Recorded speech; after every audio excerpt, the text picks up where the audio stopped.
Hello friends. ISM Rajiv के इस weekly analysis में आज हम सबसे पहले चर्चा करेंगे यूएस मार्केट के जो तीन मेन इंडेक्स हैं उनकी चर्चा करेंगे और सिंपल एक मात्र मैंने जो स्ट्रेटजी लगाई है वो है मूविंग एवरेज। मैंने इसमें तीन इंडेक्स जो आपके सामने दिख रहे हैं स्क्रीन पे, एक डॉ जोन्स है, दूसरा S&P 500 है, दूसरा नैस्डैक है, तीसरा नैस्डैक है। इसमें ये ब्लू का जो एक्सपोनेंशियल मूविंग लाइन है वो 20 का है और ये रेड वाला 50 का है। इसमें भी 20 का ब्लू वाला लाइन है और ये 50 का है, और इसमें भी अगर आप देखोगे तो ये 20 का एक्सपोनेंशियल मूविंग एवरेज और ये 50 का है। अब आप केवल यहाँ पे इस चीज को आप देख सकते हो। नॉर्मली ये माना जाता है कि जब भी 10 और 20 का जो एक्सपोनेंशियल मूविंग एवरेज को लेकर के अगर मार्केट नीचे की ओर आ रहा है, क्लोजिंग हो रहा है नीचे, तो मार्केट जो है सो शॉर्ट टर्म के लिए बियरिश ट्रेंड में चला गया है। बट ये माना जाता है कि जब तक वो 50 के लेवल को अगर वो ब्रेक नहीं कर रहा है तब तक जो है ना वो मार्केट बुल फेज में ही है, और जब वो 50 के लेकर के वो नीचे जब ब्रेक करेगा तब उसमें करेक्शन आना शुरू होता है। और यही जब 20 के लाइन के ऊपर अगर सस्टेन करने लगता है तो ये मार्केट जो है सो आपका फिर स्मॉल करेक्शन लेकर के ये ऊपर की ओर चला जाता है। अगर आप बात करेंगे यहाँ पे तो आप यहाँ पे देख सकते हैं कि जैसे ही इसने 20 और 50 का क्रॉस ओवर हुआ था ये नीचे गया, ठीक है। और जब जब ये 20 और 50 का ये सपोर्ट लाइन लेकर के ये जब जब सपोर्ट रहा है ये ऊपर की ओर है। और ये अभी फिलहाल जो मार्केट इस जगह पे है जहां पे हम ये चीज नहीं कह सकते हैं कि यहां से फर्दर और करेक्शन होगा या मार्केट यहीं से घूम जाएगा। इसलिए क्योंकि यूएस के हालात भी कुछ अच्छे नहीं है। वहां पे फिस्कल डेफिसिट सबसे ज्यादा आया है और बेरोजगारी का जो डाटा आया है वो भी काफी निगेटिव है। तो ये तो पहला चीज है कि जो कि आपको इस पे नजर रखना है। आप इसके तीनों इंडेक्स पे देख सकते हैं, ये डॉ जोन्स था, नैस्डैक का भी, ये S&P 500 है। तो आप S&P 500 में भी देखेंगे तो ये सेम चीज आपको दिखेगा और यही चीज आपको नैस्डैक पे दिखेगा। तो फिलहाल जब तक यूएस मार्केट ये 20 के एक्सपोनेंशियल के ऊपर सस्टेन नहीं करेगा तब तक हम ये उम्मीद नहीं कर सकते हैं एज ए टेक्निकल एनालिस्ट कि मार्केट जो है सो अभी ऊपर की ओर है। अभी फिलहाल जो मार्केट जो है वो एक फेज कंसिडरेशन के फेज में चल रहा है, और जब तक मार्केट इस फेज में रहेगा हम अभी फिलहाल कोई पोजीशन इस यहाँ पे नहीं उठा सकते इसको देख करके। दूसरा, जब हम बात करते हैं अब अपने मार्केट की बात करते हैं, तो जब हम अपने मार्केट की बात करते हैं तो हमारे यहाँ भी सेम है, लेकिन निफ्टी हमारे यहाँ जो है वो 20 के एक्सपोनेंशियल की मूविंग एवरेज के ऊपर सस्टेन करने लगा है। मतलब यहाँ पे तेजी आने लगी है। इस तेजी में एक बहुत बड़ा हाथ रिलायंस का है। रिलायंस पार्टिसिपेट कर रहा है और अदर स्टॉक से उतना पार्टिसिपेशन नहीं आ रहा है।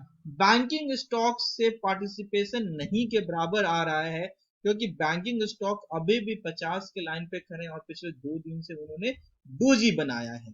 तो जब तक ये 22,816 के ऊपर नहीं सस्टेन करेगा या 820 के ऊपर नहीं सस्टेन करेगा तब तक हम तेजी का रुख नहीं करेंगे। अगर आप यहाँ पे देखना चाहो तो आप एक यहाँ पे ट्रेंड लाइन भी खींच सकते हो। जब तक मार्केट उस ट्रेंड लाइन के ऊपर नहीं जाएगा तब तक हम ये चीज नहीं कर सकते हैं कि मार्केट फिलहाल जो है वो अभी आपका तेजी की ओर मार्केट दिखा रहा है। तो ये ट्रेंड लाइन भी इसी चीज की बात कर रहा है कि मार्केट जब तक 23,000 के ऊपर नहीं सस्टेन करेगा 23,200 को तब तक हम तेजी का रुख नहीं करेंगे। अब इस तेजी का रुख नहीं करने के पीछे में रीजन क्या है, एफआई क्या कर रहे हैं, डीआई क्या कर रहे हैं और क्लाइंट हमारा क्या कर रहा है। अभी अगर आप देखेंगे तो इस डाटा में मुझे जो सबसे ज्यादा जो प्रॉब्लम लग रहा है या मुझे सबसे ज्यादा जो चिंता का विषय लग रहा है वो विषय ये लग रहा है कि यहाँ पे आपका डीआई इंडेक्स में भी शॉर्ट है, स्टॉक फ्यूचर में भी शॉर्ट खड़ा है। तो हमारा मार्केट हमेशा 6 महीना आगे की बात करता है। अभी आपका फेस्टिवल सीजन स्टार्ट होगा, बट हमारा मार्केट इस चीज को 3 महीना पहले से डिस्काउंट कर चुका है और उस चीज को लेकर के वो रैली कर रहा है। और हम लोग अब इस चीज को समझ रहे हैं कि मार्केट फेस्टिवल आएगा, सेल्स बढ़ेगा और ये होगा, बट हमारा मार्केट सबसे ज्यादा स्मार्ट है तो वो इस चीज को पहले ही डिस्काउंट कर चुका है, नंबर वन।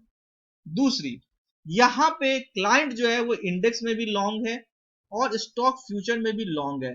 इसके कॉन्ट्रैक्ट जो है वो 4,22,000 कॉन्ट्रैक्ट ये लॉन्ग खड़ा है और एफआई 1,64,000 लॉन्ग खड़ा है। जबकि यही डाटा अगर आप अगस्त की बात करोगे तो यहाँ पे 3.5 लाख कॉन्ट्रैक्ट थे, और अगर जुलाई की बात करोगे तो 5.5 लाख कॉन्ट्रैक्ट थे। तो ये मुझे सबसे ज्यादा डरावना चीज लग रहा है। तो मैं इसीलिए आप लोगों को ये चीज बोल रहा हूं कि आप लोग पोजीशन अपना थोड़ा सा हल्का कर लें और कोशिश ये करें कि इंट्राडे में हम पोजीशन अपना करके निकल जाए, या अगर मुझे कैरी फॉरवर्ड भी करना है तो लाइट पोजीशन रखेंगे या केवल उन स्टॉकों पे काम करेंगे जहां पे ब्रेकआउट होने की संभावना हमें दिख रही है। ये चीज आपका ये इस एफआईडीआई के डाटा से मैंने आपको बता दिया। और अब बात करते हैं ऑप्शन चेन।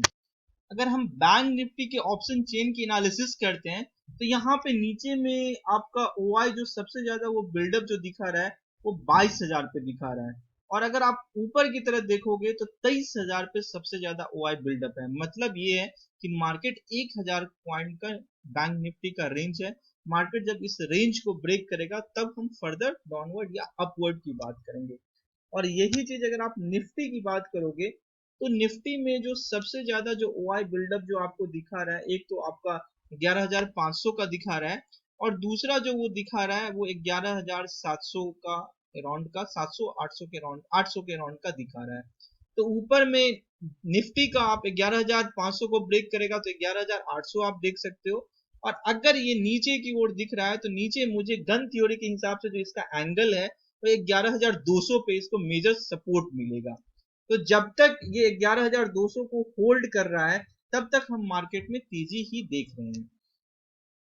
अब हम जो जिक्र करेंगे वो हम जिक्र करेंगे कि इस सप्ताह जो हमने जो कॉल दिया था, जो हम एडवाइजरी पे कॉल जो देते हैं जिसका चार्ज मात्र 1,000 रुपए है, उसका कैसा परफॉर्मेंस रहा। सबसे पहले हम मंडे को बात करते हैं। तो मंडे को हमारा जो पहला जो ये कॉल जो मैंने दिया था वो यूपीएल को मैंने शॉर्ट करने के लिए दिया था, और इसका टारगेट जो है वो आपका एसएल इसका 501 का था और इसका 490 का इसका आपका टारगेट था, और ये टारगेट आपका अचीव हुआ। उसके बाद में अगर हम ट्यूसडे की बात करते हैं तो ट्यूसडे को हमारा जो कॉल जो था वो कॉल था हमारा आपका टीसीएस का कॉल था। इसका टारगेट जो आप अगर बात करोगे तो टीसीएस में हमने आज का टुडे का लो का हमारा स्टॉप लॉस था, और टारगेट हमारा 2360 और 24 का था, जिसका मैंने कहा था कि आप पार्सली प्रॉफिट बुक भी आप यहाँ पे कर सकते हैं। और एक कॉल जो है सो हमने और दिया था वो आईआरसीटीसी का दिया था, जिसमें हमारा एसएल हिट हो गया था। यानी कि ट्यूसडे को हमने 2 कॉल दिया था तो उसमें एक हमारा एसएल हिट हो गया था और दूसरे में हमने टारगेट हमारा अचीव हुआ था। अब हम बात करते हैं कि हमारा वेडनेसडे से जो हमारा कॉल जो था वो कॉल ने कैसा परफॉर्म किया। तो आप अगर यहाँ पे देखेंगे तो वेडनेसडे, थर्सडे, फ्राइडे सारे कॉल हमारे हिट हुए थे। अगर आप बात करते हैं ये वेडनेसडे का कॉल है, हमने रिलायंस कहा था कि आप बाय करें, आज का टारगेट हमारा 2180 का था, हमने बाय जो करवाया था वो 2120 के राउंड में हमने बाय करवाया था, और इसका टारगेट जो था वो आपका 2180 था। उस दिन ये 2160 तक गया था, और आफ्टर दैट ये ऊपर की बात हमने किया था। और उस दिन हमने एक 11,200 का पुट भी बाय करवाया था 43 रुपीज पे, और 31 इसका एसएल था तो इसका एसएल हिट हो गया था। मतलब उस दिन भी हमारे एक कॉल हिट हुए थे और एक कॉल में हमारा एसएल हिट हुआ था। अब हम बात करते हैं थर्सडे को। तो थर्सडे के दिन हमने कॉल जो दिया था वो जुबिलेंट फूड का दिया था। हमारा टारगेट जो था वो 2280 का था, और उसके बाद में 2300 का टारगेट था, और दोनों टारगेट हमारे अचीव हुए थे। हमने जो बाय करवाया था वो 2260 पे बाय करवाया था, और एसएल 2240 का था। और अगर हम बात करते हैं फ्राइडे के दिन की, तो फ्राइडे के दिन जो है सो हमने जो कॉल दिया था वो हमने कॉल दिया था 2 स्टॉकों का कॉल था। उसमें से एक स्टॉक जो था वो आपका जो था वो जुबिलेंट फूड था। जुबिलेंट फूड ने उस दिन भी हमारा टारगेट अचीव किया था। और दूसरा जो हमारा कॉल था वो विप्रो का था। ये हमने अपना जो हमारा स्टूडेंट लोगों का जो ग्रुप है इस ग्रुप में मैंने ये कॉल दिया था। ये आपका फ्राइडे का हमारा कॉल था वो विप्रो का कॉल था। विप्रो में हमने जो दिया था वो ये कहा था कि आप विप्रो को बाय करें। उस टाइम में विप्रो जो था 293 रुपये पे चल रहा था, एसएल मैंने 291 का लिया था और टारगेट हमारा 296 और 299 पे था।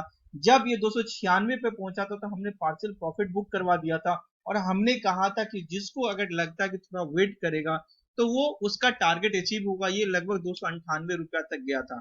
तो ऑलमोस्ट हमारे जितने भी कॉल थे वो ऑलमोस्ट सारे अचीव हुए थे। मैं ये नहीं कहता हूं कि हमारे 100% कॉल अचीव होंगे। 100% किसी का कॉल अचीव नहीं होता, लेकिन अगर 70% 80% भी अगर कॉल अचीव हो रहा है, साथ में हमारा जो सबसे बड़ा चीज ये होता है कि हमारा प्रॉफिट जो होता है वो 1:2 1:3 का रिवार्ड रेशियो में रहता है।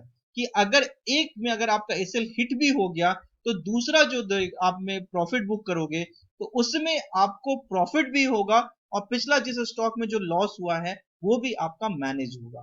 That's all. Thank you.